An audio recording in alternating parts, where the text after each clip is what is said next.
5,000 views. The last Trade Rumours video got 5,000 views in 20 hours. Well, thank you for your support, guys, and I'll tell you what, we've got a lot of Trade Rumours in the last 24 hours, so I might as well update you while I can, and enjoy the video. Although there's no set club yet, Tom Mitchell has been recommended to look for a new club for the 2026 season. However, there is yet to be a club to attempt to take in the 2018 Brownlow medalist. Mason Cox has already been told by Collingwood that he should seek for a new club. Same deal as Mitchell, no club has actually said anything yet about this trade, and no one is yet to make a move on the American. Buku Khamis is set to sign with Carlton very soon, with the utility Bulldog looking for a new beginning in his AFL journey, and the Blues look to be the best option as he has already mentioned that he's seeking a trade to Princes Park. Zane Dursba has been linked to Essendon, and rumours say he's wanting to sign with a rival club and leave North Melbourne. Same as Buku Khamis, Dursma is also looking for a fresh start with Essendon, and the Bombers seem to show interest in Dursma too. The Crows have eyes on snagging Geelong young talent George Stevens. Stevens spent a lot of time in the VFL with the Cats this season, and the Crows have said to be looking at bringing him up to the top level for more games.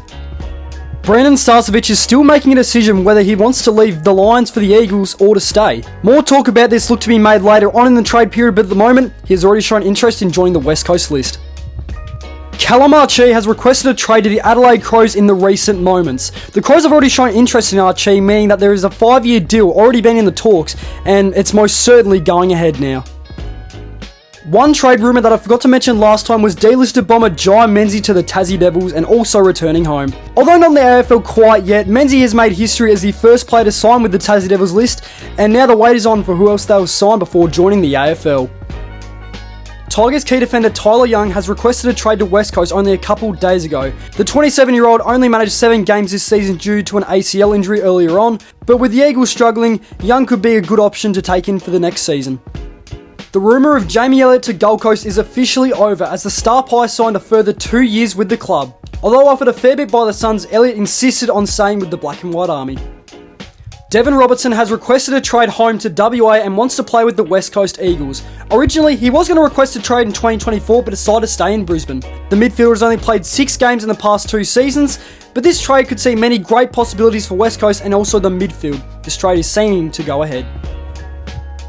Clayton Oliver recently had a meeting with the Melbourne staff and coach Stephen King, and after what was said to be a heated meeting, the club has told Oliver to go and look for another club.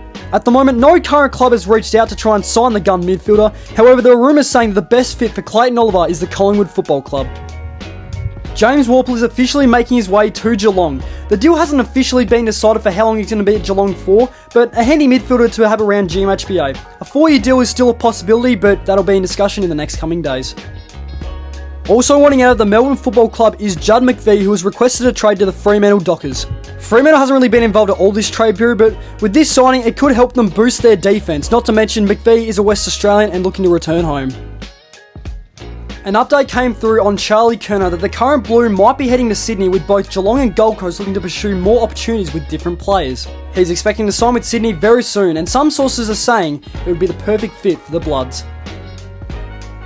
Forgetting that he already wasn't on their list, it's pretty much already secured away, but Tom De Koning is making his way to Moorabbin to join the Saints. Tom has pretty much already been given the all clear to join St Kilda and will become an absolute superstar once this trade is done.